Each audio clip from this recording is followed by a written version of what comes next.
नमस्कार, मेरा नाम आलोक है। आप लाइव स्ट्रीम देख रहे हैं। उम्मीद है आज सुबह का अखबार आपने पढ़ा होगा। बिहार की राजनीति में एक नया दिन, अखबार का पहला पन्ना, विज्ञापन छपता है लोक जनशक्ति पार्टी का और नया स्लोगन। तस्वीरें आप देख रहे होंगे। वो लड़ रहे हैं हम पर राज करने के लिए और हम लड़ रहे हैं बिहार पर नाज करने के लिए। धर्म न जात करे सबकी बात। चिराग पासवान की पार्टी लोक जनशक्ति पार्टी का विज्ञापन छपा है। सीनियर जर्नलिस्ट ज्ञानेश्वर हमारे साथ हैं। वो लड़ रहे हैं हम पर राज करने के लिए। क्या संदेश देना चाह रहे हैं, क्या इन बातों पर हम समझें? देखिए आलोक, विज्ञापन आज सिर्फ बिहार के अखबारों में नहीं छपा है। विज्ञापन लोक जनशक्ति पार्टी ने देश के अखबारों में छपवाया है। मुझे खबर ये है कि दिल्ली के अखबारों में भी प्रकाशित हुआ है, मुंबई के अखबारों में भी प्रकाशित हुआ है और दक्षिण भारत के अखबारों में भी प्रकाशित। द हिंदू जैसे पेपर में भी। जी बिल्कुल, आपने बिल्कुल सही कहा। और देखिए यह विज्ञापन मुझे थोड़ा चौंकाने वाला दिखा, क्योंकि देखिए इसमें एक नई सोच दिखी है चिराग पासवान की, लोक जनशक्ति पार्टी की। रामविलास पासवान की पार्टी है, मूल रूप से तो रामविलास पासवान की पार्टी है। अब विरासत को आगे चिराग पासवान ले जा रहे हैं। तो देखिए अब हम क्यों कह रहे हैं कि नई सोच। देखिए इस विज्ञापन में चुनाव का समय है। आप बिहार की राजनीति को चुनावी राजनीति में किस रूप में देख रहे हैं? जो जनता दल यूनाइटेड है या कहें डबल इंजन की सरकार है, चिराग पासवान अपने को बिहार की सत्ता में शामिल नहीं मानते हैं। तो जनता दल यू हो चाहे भाजपा हो, वो किस मुद्दे पर चुनाव लड़ने जा रही है? वो 15 साल पुराना याद दिला रही है, लालू राबड़ी के राज को, जिसे नीतीश और भाजपा जंगल राज कहते हैं। भय बनाम भरोसा की लड़ाई है। हाँ ठीक है। तो ये जो नीतीश कुमार हैं या भाजपा हैं, आप देख रहे हैं सोशल मीडिया पर भी क्या दिखाया जा रहा है। 1990 और 2005 के बीच अपहरण दिखाया जा रहा है, खून दिखाया जा रहा है, सड़क नहीं दिखाई जा रही है, बिजली नहीं दिखाई जा रही है।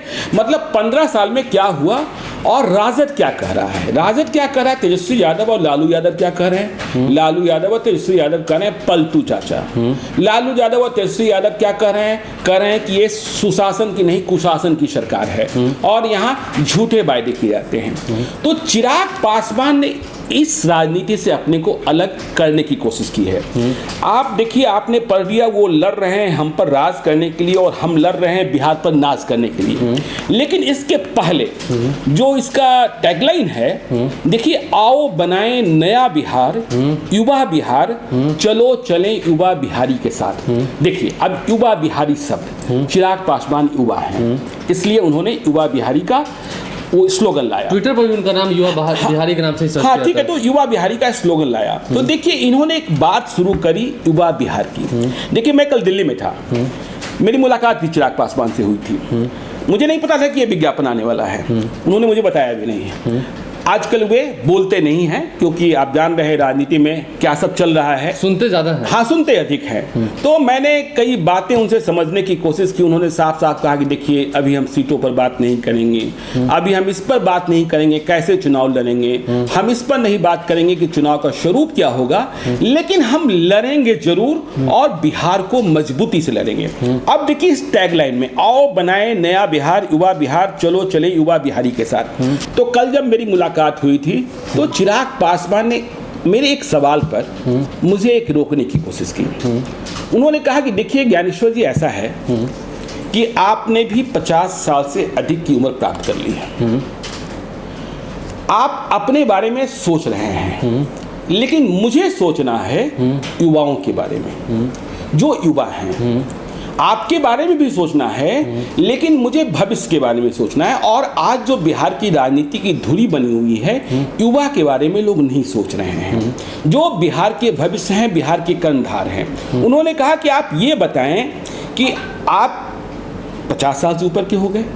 आपके मेरे साथ मेरे दिल्ली के जो सहयोगी हैं सौरभ दास थे, उनकी उम्र 23 साल है।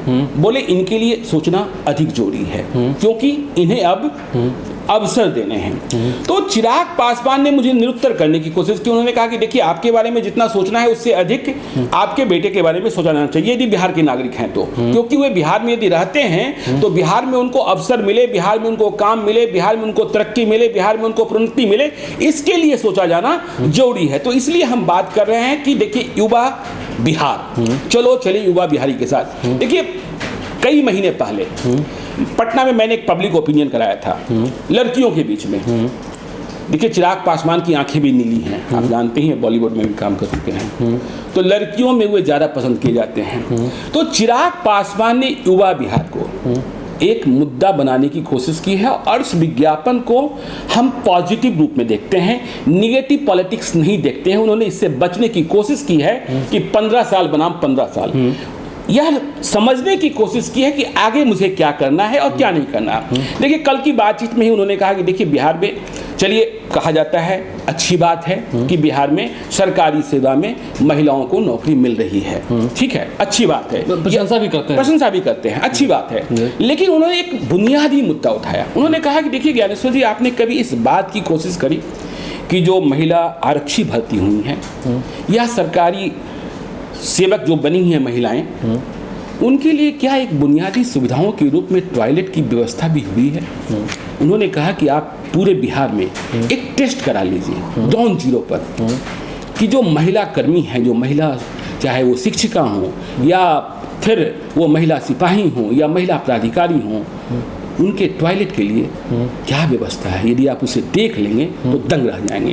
देखिए, चिराग पासवान पहले भी ग्राउंड जीरो की कई बातें करते रहे, डायल 100 की बात करी, अस्पतालों की बात करी। मैं ये नहीं कहता कि अस्पतालों की स्थिति नहीं सुधरी है, अस्पतालों की स्थिति सुधरी है, लेकिन अब भी बहुत सुधार की जरूरत है। तो चिराग पासवान ने कहा युवा बिहारी के साथ। लेकिन कुल मिलाकर देखिए, जो तस्वीरों पर भी हम आएंगे, नहीं, तस्वीरों पर हम आ रहे हैं, लेकिन एक और बात चिराग पासवान ने कही, जो बात पलायन की होती है।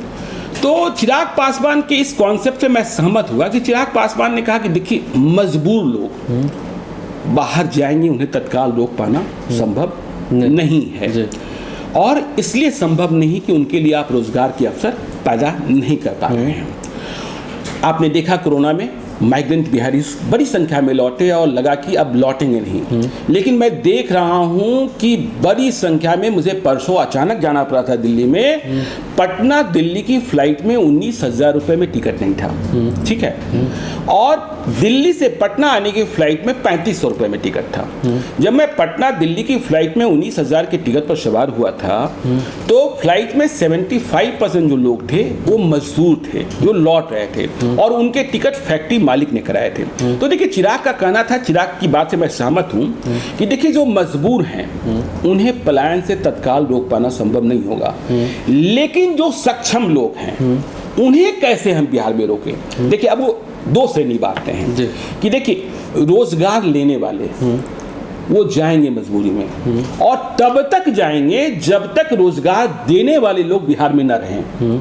तो रोजगार देने वाले जो लोग सक्षम लोग हैं, चाहे किसी भी सेक्टर में हो, प्राइवेट सेक्टर में हो, बैंकिंग सेक्टर में हो, मीडिया के सेक्टर में हो, आप यदि स्वयं सोचिए कि यदि आपको बिहार में रोजगार न मिले, मुझे बिहार में रोजगार न मिले, तो हम रोजगार की तलाश में तो दूसरे प्रदेश में जाएंगे। तो इसलिए बिहार में वैसे लोगों को सबसे पहले रोकने की जरूरत है, भरोसे के साथ और विश्वास के साथ, जो रोजगार सृजन करते हैं, रोजगार देते हैं। तो रोजगार देने वाले यदि रुक जाएंगे बिहार में, तो पलायन भी धीरे धीरे कम होना शुरू हो जाएगा। आगे फिर विस्तार से जो फैक्ट्रीज लगेंगी वो तो खैर अलग बातें हैं। अब देखिए, आपने जिस स्लोगन की बात करी, हाँ, हम उस पर आ रहे हैं। आप पॉलिटिकल ले जाना चाह रहे हैं मुझे, मैं उस पर आ रहा हूं। मैं समझ रहा हूं जो आप मुझे सोशल और पॉलिटिकल मैसेजेस की बात कर रहे हैं, वो लड़ रहे हैं हम पर राज करने के लिए, और हम लड़ रहे हैं बिहार पर नाच करने के लिए। आपकी बात करें, देखिए, ये भी एक पॉजिटिव थॉट है कि 15 साल बनाम 15 साल, वो कह रहे हैं तुम्हारा 15 साल खराब, वो कह रहे हैं इनका 15 साल खराब। तो चिराग ने इस विज्ञापन में यह संदेश देने की कोशिश करी है कि आप 15 साल बनाम 15 साल को भूलिए, राज करने के लिए सियासत मत कीजिए, बिहार पर नाज करने के लिए सियासत कीजिए। बिहार फर्स्ट और बिहारी फर्स्ट की बात भी वे लगातार कर ही रहे थे। अब देखिए, आप तस्वीरों पर आ जाइए। आप तस्वीरों में आप देख रहे होंगे चाणक्य की तस्वीर नहीं रही है। हम शुरुआती से माता सीता से लेकर कर्पूरी ठाकुर तक हैं, फिर चिराग पासवान है, रामविलास पासवान है और प्रिंस राज हैं। देखिए, बड़ी तस्वीरों में आप देखिए, इन्हीं बड़ी तस्वीरों पर चलिए। चिराग पासवान, प्रिंस पासवान, रामविलास पासवान। रामविलास पासवान तो है ही सब कुछ, सर्वे शर्मा है। तो यह सवाल आज से नहीं, बहुत लंबे अरसे से उठता है। परिवारवाद लोजपा में भी उठता है, राजद में भी उठता है। आप शुरू से नहीं, इसमें एक वाक्य, इस पर एक आपको वाक्य हम सुना देते हैं। अभी तो रामविलास पासवान अस्पताल में है, रूटीन चेकअप के लिए गए हैं, कोई बहुत सीरियस बात नहीं है। मुझे लगता है जल्द लौटेंगे भी। लेकिन मुझे एक वाकया याद है, रामविलास पासवान ने मुझे बहुत पहले सुनाया था, और तब रामचंद्र पासवान भी जीवित थे, उनके भाई, जिनके बेटे प्रिंस पासवान अभी सांसद हैं और रामचंद्र पासवान भी स्वयं सांसद थे। तो हमने चर्चा कभी छेड़ दी थी परिवारवाद पर। ये क्या होता है कि आप बार बार रामचंद्र पासवान को, पशुपति कुमार पारस को ही आप जिता कर ले आते हैं या टिकट दे देते हैं। तो उन्होंने कहा था देखिए ज्ञानेश्वर जी, ऐसा है, आप सभी रामविलास पासवान को आज के रूप में देखते हैं, जो आज मैं हूँ, और आप मान लेते हैं कि ये जो पशुपति पारस हैं और रामचंद्र पासवान है, महज मेरे भाई हैं। लेकिन मुझे याद है कि रामविलास पासवान ने मुझे याद कराने की कोशिश की थी कि जब मैं 50 वर्ष पहले कुछ नहीं था, जब मैं संघर्ष कर रहा था, मैं बिहार पुलिस की नौकरी में नहीं गया था और मैंने राजनीति का रास्ता चुना था, तब न मेरे पास कार्यकर्ता थे, न मेरे पास कोई पोस्टर बैनर टांगने वाला व्यक्ति था।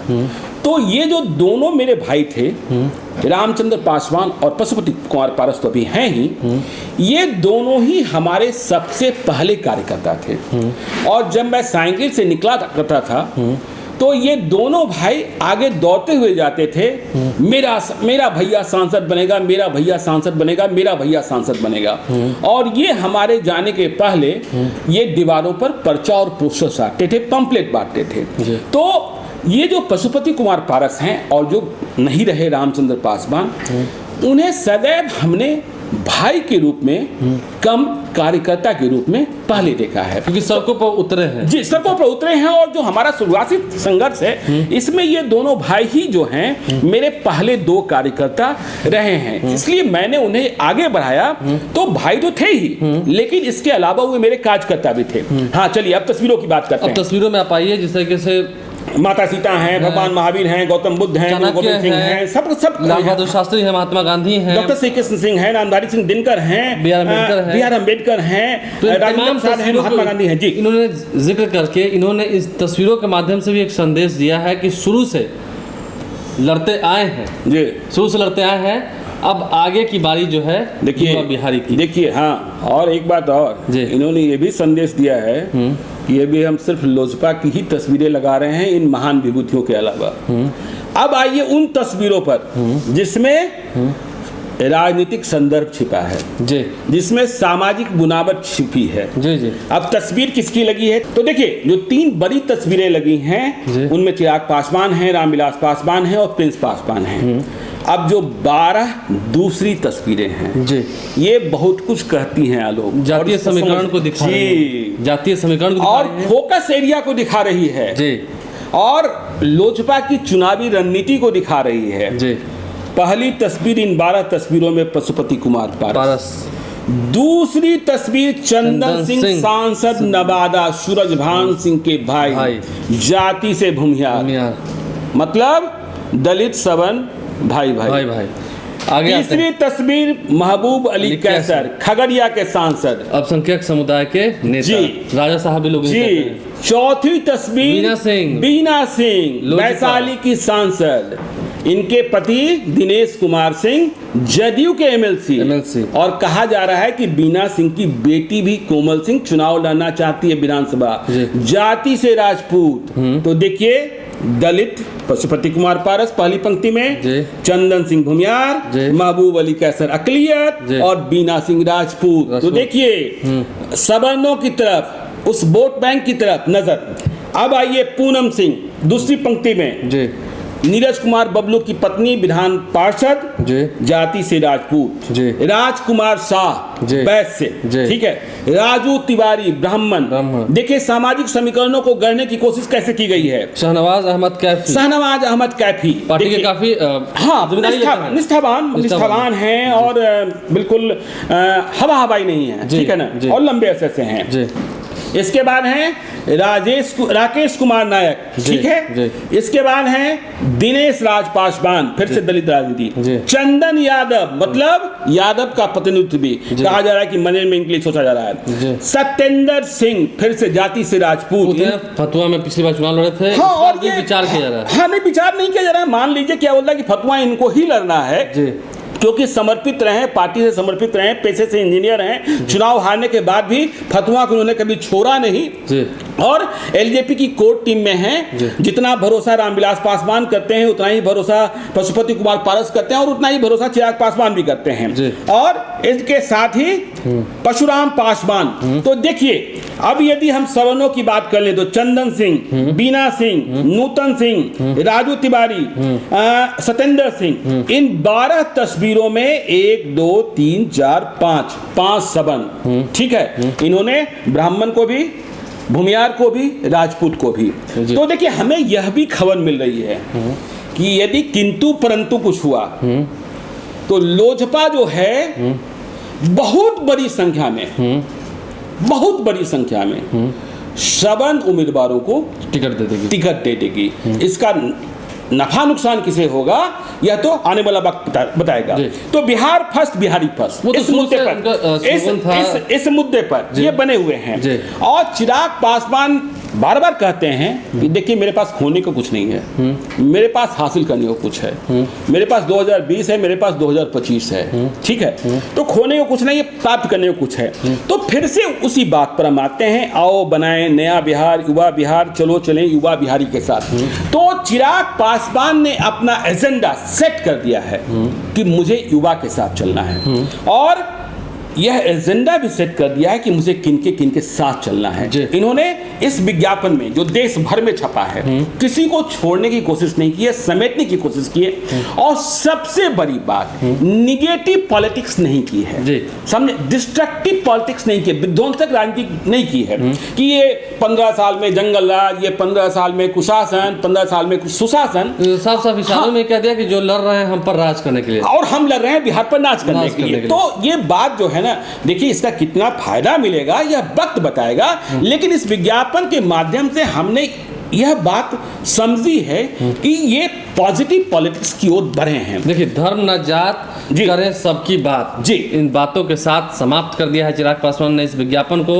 सभी चेहरों को जगह दी है, माता सीता से लेकर के कर्पूरी ठाकुर तक सभी लोगों को जगह दी है और ये बताया है कि अब बिहार को सोचना होगा, बिहारियों के बारे में आपको सोचना होगा, खुद की चिंता करनी होगी और आने वाले चुनाव में क्या बिहार की राजनीति एक नए रूपरेखा को जन्म देगी, क्या एक नया बदलाव आने वाला है। मुझे ये नहीं पता कि इस विज्ञापन का कितना फायदा मिलेगा बिहार के चुनावी बैटल में, लेकिन कहीं ना कहीं राजनीतिक गलियारों में सरगर्मी तो इसने मचा दी है। हाँ, बिल्कुल सही। ऐसा नहीं है कि इस विज्ञापन को जदयू के बड़े नेताओं ने नहीं देखा होगा, राजनीतिक सबने देखा और देश में बिहारियों के बीच एक संदेश देने। मैंने कहा ना कि एक विज्ञापन सिर्फ बिहार में नहीं छपा है, ये विज्ञापन देश भर में भी शायद लोजपा ने इसीलिए छपवाया कि वहां जो बिहारी रह रहे हैं वह इसको देखें, ठीक है। और सबसे बड़ी बात, फैसले का दिन है 7 तारीख, जब पार्लियामेंट्री बोर्ड की बैठक है, लोजपा की बैठक भी है और वर्चुअल मीटिंग भी है नीतीश कुमार की, हाँ, वर्चुअल रैली भी है। हाँ। देखिए क्या होता है, बहुत असमंजस की स्थिति है, क्या बड़ा फैसला आएगा सोमवार का दिन, इंतजार कीजिए। लाइव स्ट्रीम से बना है,